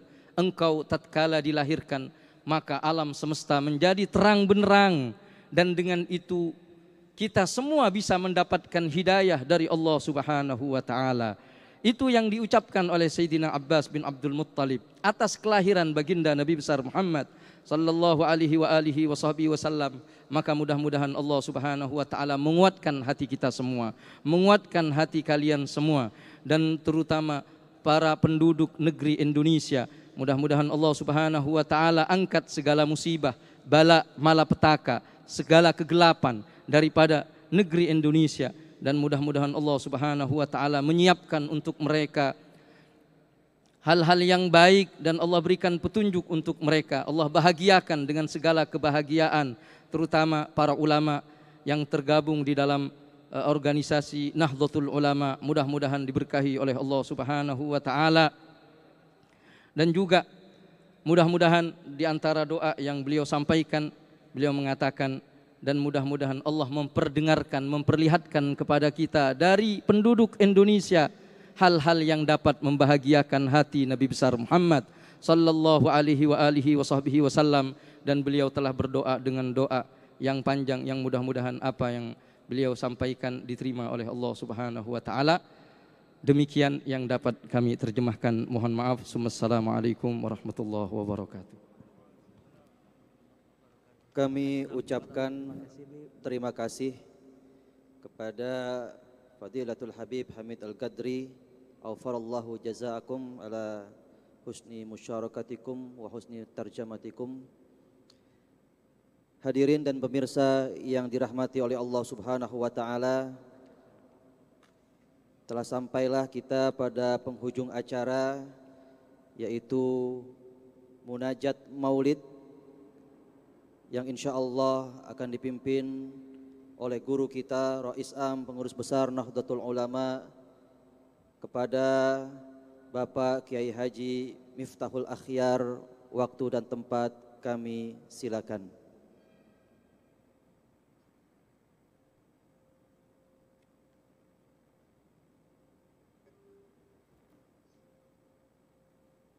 Assalamualaikum warahmatullahi wabarakatuh. Tahadzarat Nabi Mustafa sallallahu alaihi wasallam, ikhwan salawatullah salamu alim ajma'in, jami' ashabi azwaji darum jami' ma jamil alamil amilin wa syahadu as-salihin wa khusani ala Muhammad bin Wasi' wa Imam Syafi'i hujjatul Islam Muhammad Rasulullah Yus wa ila hujjatul Islam Muhammad Rasulullah ثم إلى شيخ عبد القادر الجيلاني رضي عنه ثم إلى شيخ أحمد البدوي شيخ أحمد الرفاعي سمعت صغيرا جميل ثم شيخ عبد السلام المشي شيخ الحسن الشادي شيخ سالك التاريخ شيخ زارو شيخ محي الدين يقصص النووي شيخ عبد الله حداد ثم إلى الأولاد يسر الجميع ثم إلى مؤسسة الجمعية جميعا الحاضر والحاضرات. Afallahu Al-Fatihah. A'udzu billahi minasyaitonir rajim. Ar-Rahmanir-Rahim. Maliki yaumiddin. Iyyaka na'budu wa iyyaka nasta'in. Mustaqim. Shiratal ladzina an'amta 'alaihim ghairil maghdubi 'alaihim. Bismillahirrahmanirrahim. Alhamdulillah. Amin. Amin. Hamdan yafi ni'amaka yafi mazidah. Ya Rabbana lakal hamd wa 'alaikal tuklan. Allahumma lakal hamdu kulluhu wa lakal syukru kulluhu. Innaka yarji'ul amru kulluhu 'ala niyyati wa sirruh. Fa'alun anta an tuhmad, fa'alun anta an tu'bad, wa anta ala kulli syai'in qadir. Allahumma shfi mardana wa mardal muslimin, khususan marda ikhwan ya Allah Sya'biyah Indonesia hadi. Warham mautana wa ikhwan ya Allah Sya'biyah Indonesia. Allahumma ja'al ya Allah syifaan al-mu'minin wal muslimin wa akhirana bi Indonesia sahlan maisuran. Allahumma ajil syifa' mardal muslimin. Amin. Wa ikhwanana ya Sya'biyah Indonesia. Amin. Ya Allah, ya Allah, ya Allah. بشفاعة رسول الله صلى الله عليه وسلم. اللهم إنا نسألك قلوبا أوابة لا شك ولا مرتابة. اللهم عسئنا يا الله بتقواك وجعلنا تخشاك كأننا نار.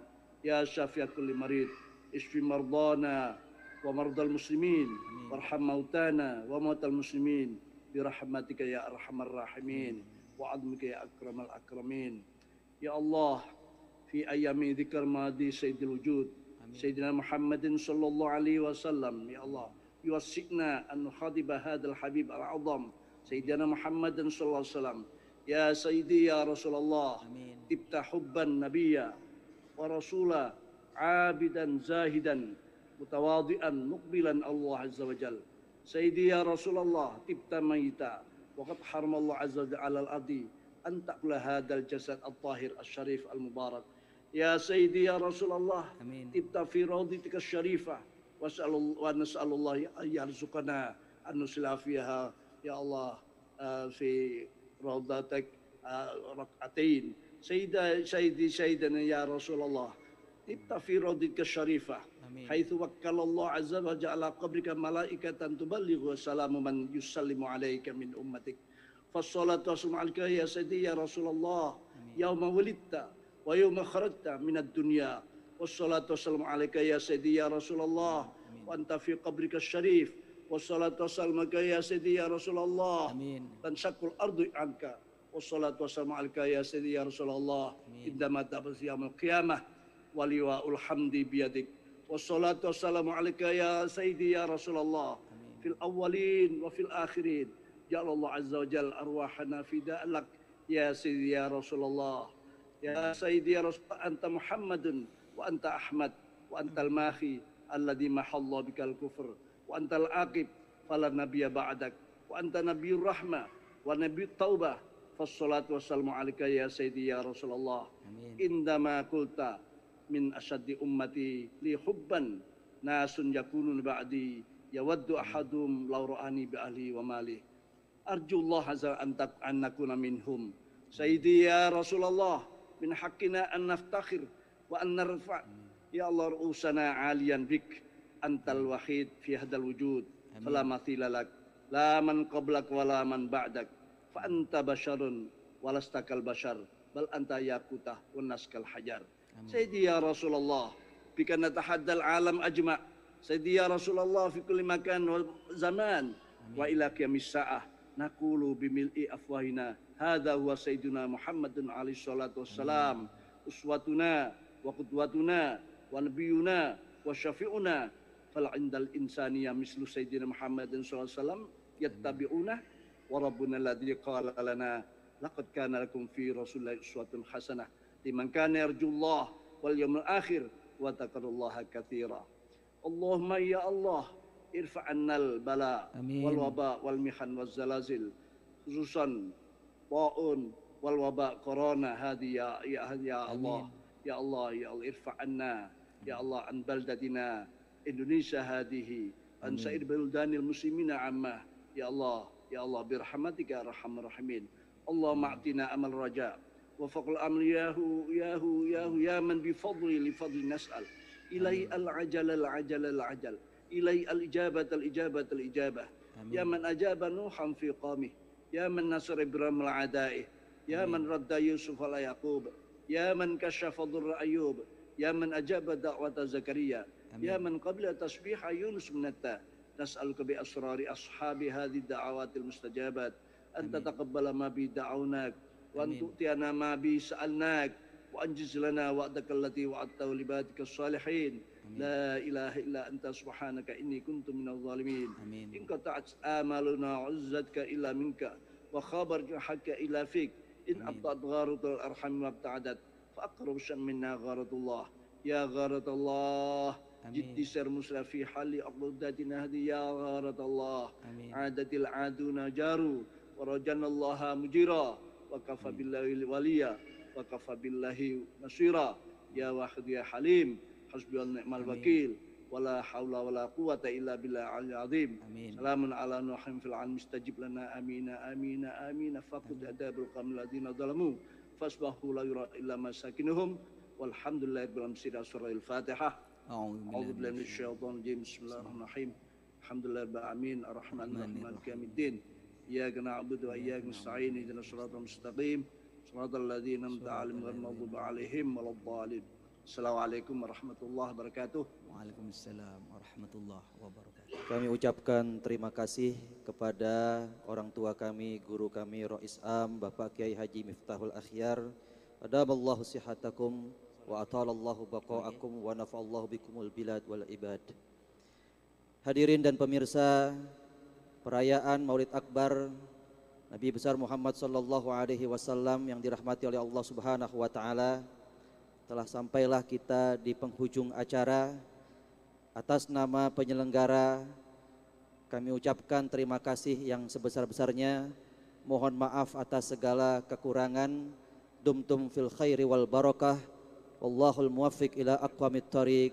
Wassalamualaikum warahmatullahi wabarakatuh. Bersama-sama baca sholat tibul qulub. Allahumma sholli semuanya ala sayyidina Muhammadin tibbil qulubi wa dawaiha wa afiyatil abdani wa shifaiha ونور الأبصار وضيائها وعلى آله وصحبه وسلم. Sekali lagi, Allahumma salli ala sayyidina Muhammadin tibbil qulubi wa dawaiha wa afiyatil abdani wa shifaiha wa nuril absari wa riyaiha وعلى آله وصحبه وسلم. Selamatkan bangsa ini. Allahumma salli ala sayyidina Muhammadin tibbil qulubi wa dawaiha. Semangat semuanya. وعافية الأبدان وشفائها ونور الأبصار وضيائها وعلى آله وصحبه وسلم. Sallu ala Nabi Muhammad. Terima kasih, syukran semuanya. Mohon kepada rekan-rekan dari Hadroh dan rekan Banser sudah konsumsinya sudah disiapkan ya? Sudah?